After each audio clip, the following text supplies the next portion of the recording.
শাক তুলতে যাওয়ার পর আমি ঘ্রাণ পাইছি। আমি হয়তো মনে করছি কুকুর অথবা বেজিমরি রয়েছে ওইখানে। আমি আস্তে আস্তে সামনে আগুয়েছি, এক নজরই আমি দেখছি। দুসরা নজর আর আমি দেখার মতো আল্লাহ তৌফিক আমার দেয় নাই। আমি ওখান থেকে বাসায় পড়ছি, পড়ে গেছি এক ফির, ওইখানে এক ফির, আমার বাড়ির মধ্যে এক ফির। সকালবেলা 9টার দিকে কিছু মহিলারা আসতেছে যে হাওলাদার বাড়ি একটা লাশ পাওয়া গেছে। এই যে অনেক লোকজন আসতেছে আর দুজন পুলিশও আসছে। কোনায় যাইয়া তারা ওই লাশ ওইভাবে দেখছে।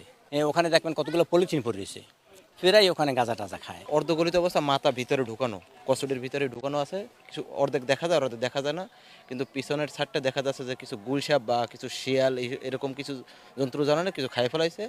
আর হাত পা আর কি ফুলে উঠছে, সব পয়সা ফুলে উঠছে, প্রচুর গন্ধ ছড়াচ্ছে। এভাবে যে একটা নির্জন জায়গা, এই জায়গা হয়তো কোনো মানুষ ইচ্ছাকৃতভাবে আসে না। এখানে যা বোঝা যাচ্ছে যে মনে হয়তো তারা কেউ মেরে এখানে রাখা হয়েছে, কারণ ওই জায়গা ভিতরে কসুটির ভিতরে রাখার মতো লোক ছাড়া এগুলা কোনো সম্ভব না, কারণ ওখানে যাওয়ার কোনো পথ নেই।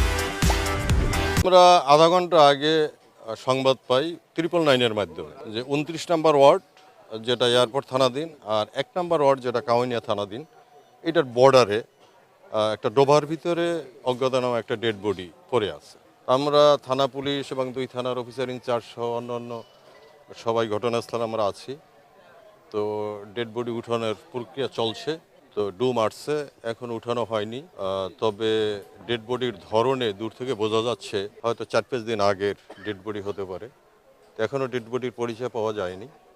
ওখানে গেঞ্জি পরা দেখা যাচ্ছে আর জিন্সের প্যান্ট পরা, পিছনের দিক দিয়ে একটু খোলা। জলজ প্রাণী, ডেড বডিটা কিছুটা অংশ খেয়ে ফেলছে, এই অবস্থা আছে। এখন আইডেন্টিটি পাওয়া যায় নাই। সিআইডি পিবিআইকে সংবাদ দেওয়া হয়েছে, তারা আসলে সবাই মিলে আইডেন্টিটি বের করা হবে এবং পরবর্তী আইনগত ব্যবস্থা গ্রহণ করা হবে।